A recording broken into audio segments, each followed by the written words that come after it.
Una señorita que seguramente vivía en oración, casi una niña. Pues ahí vino el ángel, en un hogar, en una casa. Pues era a partir de eso, quien le puso este apodo, diríamos, es el ángel. Le dice: bendita tú, la llena de gracia, el Señor te ha escogido. La casa en hebreo, en arameo, se llama Bet. Y la palabra Betel es casa de Dios. La casa de Dios recién va a sentarse con la construcción del templo con Salomón. Desde la creación, desde el Génesis, Dios no va a querer una casa. Porque nuestro Dios es un Dios peregrino y quería que su pueblo sea peregrino. Quería que su pueblo marchase. Quería que su pueblo caminase. Por eso las tiendas tenían importancia antes de la construcción por Salomón. Ni siquiera a su favorito David le permitió construir. Ahorita vamos a leer ese pasaje donde él se niega a que le construyan una casa. Porque para construir la casa tenía que haber primero un corazón de verdad puro, sincero, humilde. David, a pesar de ser el favorito de Dios, no constaba con esas características.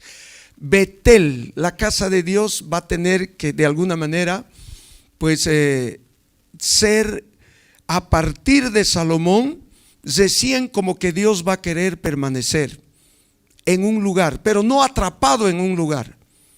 No atrapado, no, Dios no se lo atrapa en cuatro paredes, pero él quería morar porque quería ser rendido, digamos, en un culto agradable a él.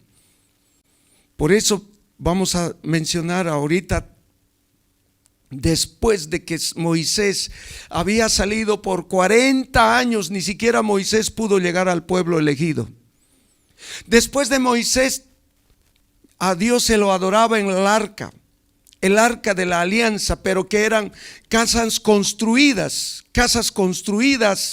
como casuchas donde se podía desarmar y seguir continuando, avanzando,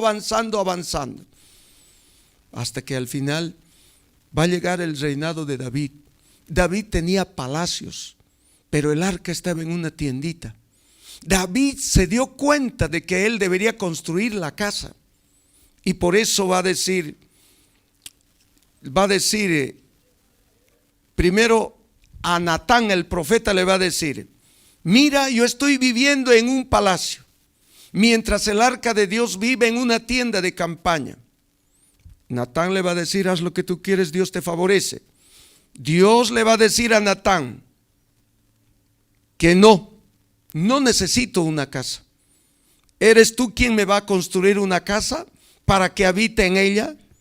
Desde el día en que te saqué de los israelitas de Egipto, a los israelitas de Egipto, hasta hoy no he habitado en una casa, sino que he viajado de aquí para allá, de una tienda de campaña que me servía de santuario. Pero un día llegará, Él edificará un templo en mi honor. Eso está en 2 Samuel 7, 13. Él edificará un templo en mi honor y yo consolidaré su trono real para siempre. Yo seré un padre y él será un hijo para mí. Esto ya nos da una idea de que Dios no solo quiere construir casas de culto. Dios no solo quiere construir muros. Dios quiere habitar, quiere hacer presencia, su morada en medio de nosotros. Dios no solo quiere construir una casa de culto. En realidad después Jesús va a decir Jesús que a Dios se le honra en espíritu y en verdad, porque Él mismo, llegado el momento, va a profetizar que eso que admiraban los judíos, que eso que Salomón había construido, que llegado el momento fue destruido por los babilónicos, pero después va a ser refaccionado la casa de Dios, refaccionado y construido con chapas de oro de la mejor calidad, como se merecía la casa de Dios, pero también va a ser destruido por los romanos. Y el Señor va a decir: destruyan esa casa y yo lo construiré en 3 días. A lo que voy, mis queridos hermanos, a lo que voy es que no podemos atrapar a Dios, pero eso sí, Dios quiere vivir y morar en medio de nosotros. Por eso, pues lo que más podemos nosotros añorar es decir, reflexionar: ¿qué tipo de casa quiero construir aquí en la mansión? Esta casa que ya hay, ¿cómo lo quiero remodelar? ¿Cómo lo quiero refaccionar? No tengo idea del costo, del precio que significaba la casa construida en la primera parte. Creo que ninguno de los que estamos presentes hemos podido ver. Las personas que han construido esa casa seguramente están ya en su mayoría descansando en la casa de Dios. Quiero también participar de otra lectura donde el Señor, mediante el profeta Isaías, no quiere construir una casa solo para una raza, para una familia, para gente elegida, para gente pura o santa.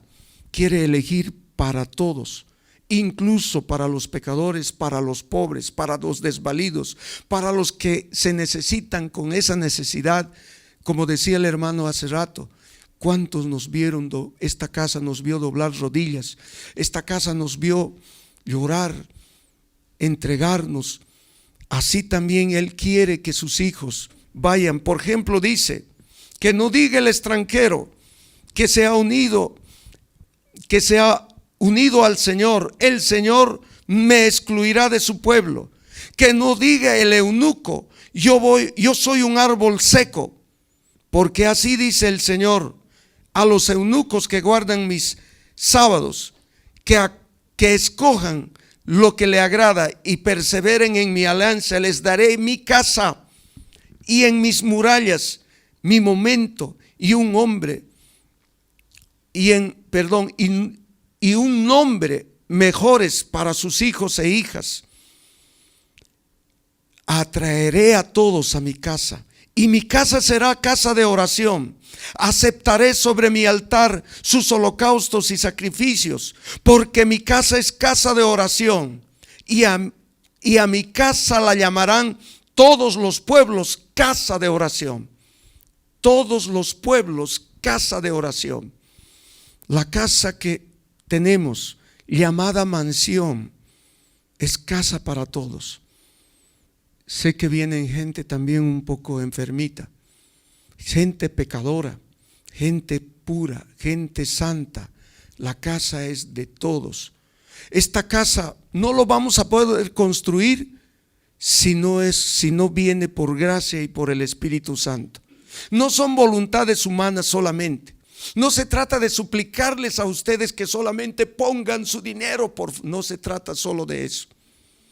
Porque el dinero alguien lo puede poner, $1,000,000 y punto. Porque se trata de hacer colectividad, se trata de trabajar como ladrillos vivos. Nosotros mismos ya somos ladrillos vivos que tenemos que encajar en esta edificación, como va a decir más ratito, tanto Pablo en Corintios, también en Timoteo. Nosotros somos los que tenemos que aperturar nuestro corazón. Tal vez yo no voy a ver esta nueva refacción, tal vez no lo voy a ver, pero que de alguna manera vamos a dejar un legado. Vamos a dejar un legado a los que vienen por detrás. Sus hijos, los nietos se van a beneficiar de alguna manera pues con esto. Ojalá podamos hacer esa conciencia.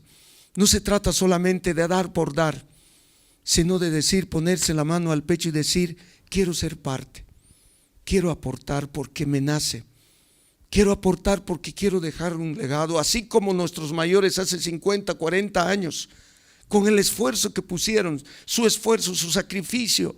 Podían haber invertido en otras cosas, pero dijeron con alegría dieron esa donación. Pues vamos a ir avanzando. Por eso dirás, San Pedro también va a decir En la primera carta de San Pedro, en el capítulo 2, va a decir San Pedro,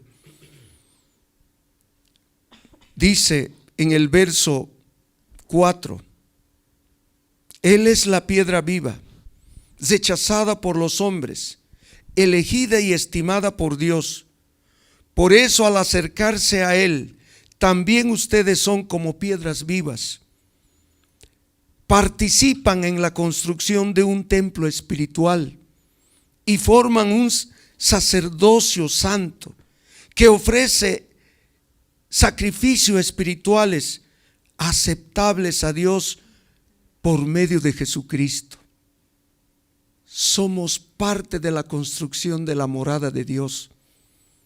Nuestra casa no es acá, es allá. Nuestra casa, mis hermanos, esto no va a ser para mí, quizás ni para usted, para nadie, pero lo vamos a usar por un tiempo. Lo más importante es lo que dice Pedro: seamos partícipes de la construcción de un templo espiritual. Cuántas eucaristías, cuántos milagros, cuántas levantadas. Sí, también han venido seguramente gente con malas intenciones, gente que tiene de alguna manera un corazón torcido, sí, pero en su mayor parte han habido grandes acontecimientos, predicadores grandes, para decirnos que esto que donde nosotros vamos a construir es para simplemente prefigurar la otra casa que está en el cielo. Y miren lo que dice el Señor, miren lo que dice el Señor en el capítulo 14, en el capítulo 14 de San Juan, verso 3, ¿qué dice? Cuando haya ido y les tenga preparado un lugar, volveré para llevarlos conmigo, para que donde yo esté, estén también ustedes. Ya conocen el camino para ir donde voy. En otra traducción dice: les voy a ir a preparar una mansión. Hay muchas habitaciones en la casa, en la mansión de mi Padre. Esta es algo simbólico de lo que vamos a dejar. No se preocupe si no puede dar. Hay otras maneras de ayudar, tal vez de propagar, con la oración, con doblar rodillas. Con esas cosas podemos ayudar en la construcción de esta casa. Pero si puede ayudar, hágalo con esa alegría. No le voy a decir que Diosito le va a pagar 100 por 1, no me gusta eso. No es condicional. Si usted quiere hacerlo, hago por libre albedrío, porque usted quiere, porque usted desea hacerlo. Listo, por amor, por gracia, qué sé yo. Sí, por una gracia. Tal vez para que usted encuentre la felicidad en su hogar. Mientras tanto, vamos a buscar 1 Timoteo 3, 1 Timoteo 3:14. Hermanas, como decía hace rato, nadie se tiene que sentir mal. Sí, a veces somos, y es que soy el primero, pero eso sí, clamo, pido a Dios, ruego, oro, para que después de un tiempo tengamos un lugar digno de Dios, para que podamos nosotros celebrar las Eucaristías, orar. A veces veo gente entrar de rodillas ahí a nuestro altar, desahogándose, suplicando. ¿Quién no va a querer eso en un lugar digno de Dios? Por eso quizás también mencionar, esto no es un proyecto mío, no es un proyecto de Serapio, de Diego o de Rogelio, es un proyecto comunitario. Y no es solamente de los 4, es un proyecto de la viceprovincia. Pero tampoco solo es un proyecto de la viceprovincia, es un proyecto arquidiocesano, porque esto, nos guste o no, es de la arquidiócesis. Pues es un proyecto eclesial. No es algo, como decimos en Coyalandia, no es algo de su luminaria. A mí se me ocurrió en un sueño y lo voy a... No, eso fracasa. Es un proyecto de Dios. Y permítanme, antes de mencionar 1 Timoteo 3, pues a veces Dios nos usa a los más insignificantes para construir una casa. En el 2012-13 yo fui a Saipina sin ninguna idea, pues con una crisis sobre una pancreatitis aguda grave.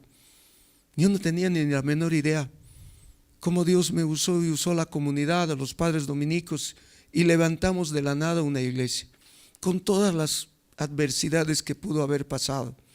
En el 2017 dejamos una estructura sólida, bien hecha, de una iglesia digna del pueblo, su sacrificio, su esfuerzo. Y ya otro sacerdote fue, pues terminó en obra fina. Pero pues así podemos, Dios nos usa. Pero eso sí, como dije también hace rato, que si Dios no quiere, no se hace. Hay que rogar que esto, lo que estamos haciendo, vaya en el plan de Dios, en este proyecto de Dios, y que los demás trabajemos, sean parte.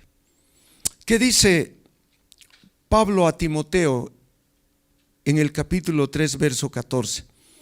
Habla de lo que también advierte, pero en este caso sobre la casa, dice que la casa de Dios sea verdaderamente para vivirlo a plenitud, no a medias tintas, no como cristianos mediocres relajados, no como personas quizás que vayamos solamente por ir, etcétera. Es larga la cuestión, pero yo solo voy a leer pues en relación a lo que dice San Pablo, para que los cristianos que habiten en la casa lo hagan de verdad, de manera coherente. Dice: aunque espero visitarte pronto, te escribo estas cosas por si me retraso, para que sepas cómo comportarte en la casa de Dios, que es la iglesia de Dios vivo, columna y base de la verdad.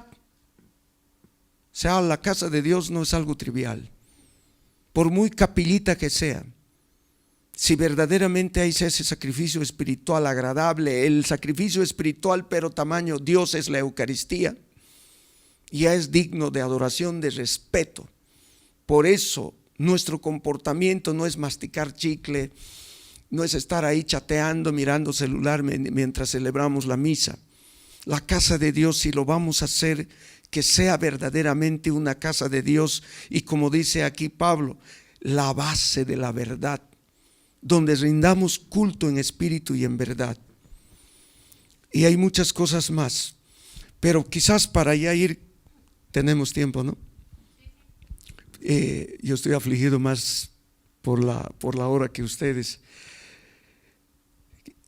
Lo más crudo y duro, antes de culminar con la Virgen María, era que los judíos dos cosas no podían entablar. Así como los cambitas y los collitas, como que ya hemos entendido, como que ya nos llevamos bien. Bueno, el cuñapé también se deja seducir, ¿no? Que el judío era imposible poder entrar en una casa pagana. Y la otra parte era la circuncisión y algunas costumbres como el ayuno y el día sábado. Era algo que no podía cuajar, era como el aceite y la sal. El aceite y el agua, mejor dicho. ¿Cómo es que lograron que estas dos culturas, dos cosas irreconciliables, juntarse? Solo tenía que ser del Espíritu Santo. Solo tenía que ser del Espíritu Santo. Porque, mis queridos hermanos, cuando Pedro entró en la casa de Cornelio, no sé si era en el capítulo 11, 12 de los Hechos de los Apóstoles, le acusaron los demás apóstoles del por qué había entrado a la casa de un pagano, la casa de un pagano. Y Pedro va a tener que explicar cómo sucedió, cómo vio la visión, cómo le dijo el ángel que coma, cómo debería de entrar. Y ahí va a mencionar que también los paganos necesitaban recibir al Espíritu Santo. Cuando él terminó de explicar Y es ahí que la comunidad en general se alaba, se alegra y alaba a Dios por decir que Dios también se manifestó y que no hace excepción de personas. Pero esa cultura era, las dos culturas era algo que no se podían reconciliar. ¿Qué quiero decir con esto? Entrar a la casa de un pagano era lo más difícil que podía hacer un judío. Solo el Espíritu Santo era capaz. Y por eso las casas de paganos y las casas de los judíos se convirtieron por 300 años las casas de oración. No habían iglesias por 300 años. ¿Qué iglesia antes de que Roma, antes de que el emperador romano admita a la iglesia católica como la iglesia oficial? ¿Dónde había iglesias?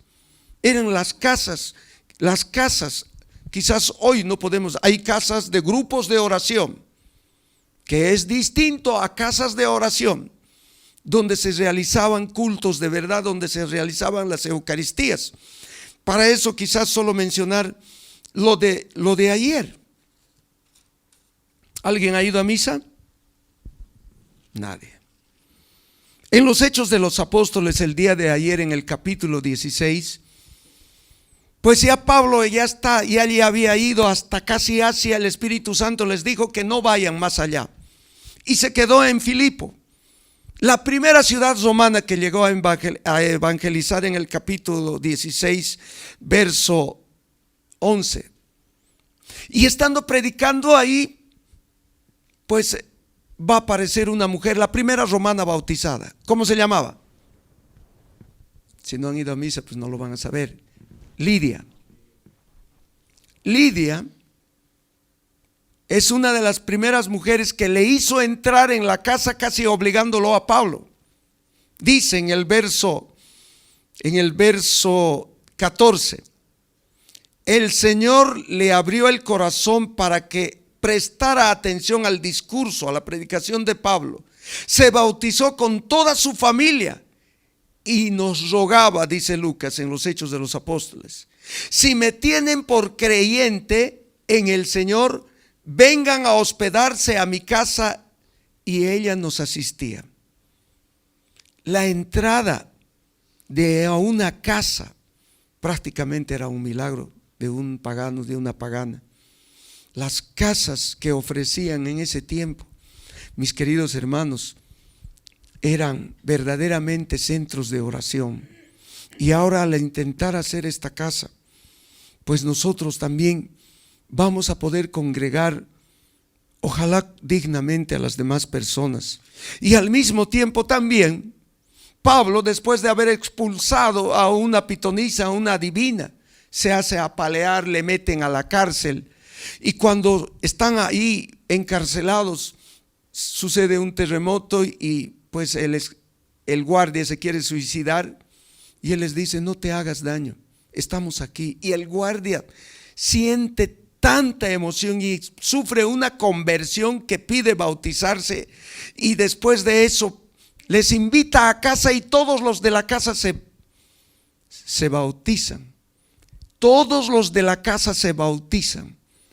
Por tanto, mis hermanos, por más de 300 años, las personas, las familias, los creyentes vivían en casas de oración.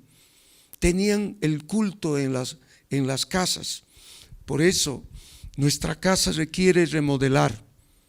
Yo soy Esca, mis hermanos, pero apelo a su bondad. Sé que ustedes lo harían, lo van a hacer.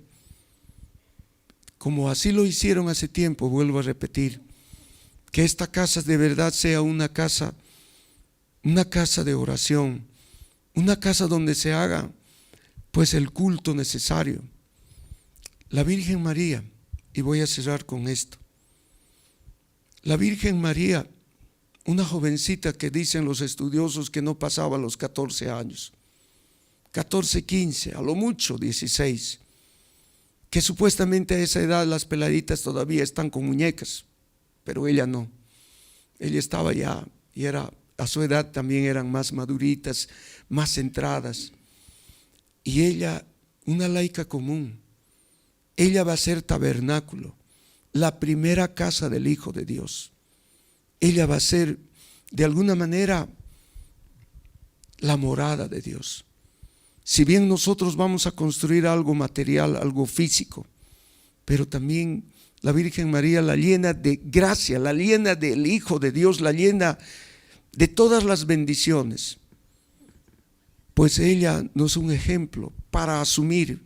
Alguna vez algún hermano carmelita, no sé si por broma o por chiste, nos decía que los dominicos deberíamos de estar preñados como la Virgen María. ¿A qué se refería eso? Preñados de la palabra. La palabra se hizo carne y habitó entre nosotros. Pues no solo los dominicos deberíamos de estar preñados de la palabra, sino todo cristiano, todo bautizado. La Virgen María, pues no sé si se mereció, pero más que merecerse, Dios fue misericordioso y fue grandioso al escogerse a la mejor. Y por ella vino el Hijo de Dios. Y por eso es la Virgen de la prontitud. Por eso es la Virgen de la alegría. Todos los que hemos palpado un poquito el manto de la Virgen, rezando el rosario, hemos comprendido y hemos sentido su paz, su misericordia, su sentir de ella. Ella, mis hermanos, nos va a volver a decir como en milagros, como en las bodas de Caná: hagan lo que Él les diga.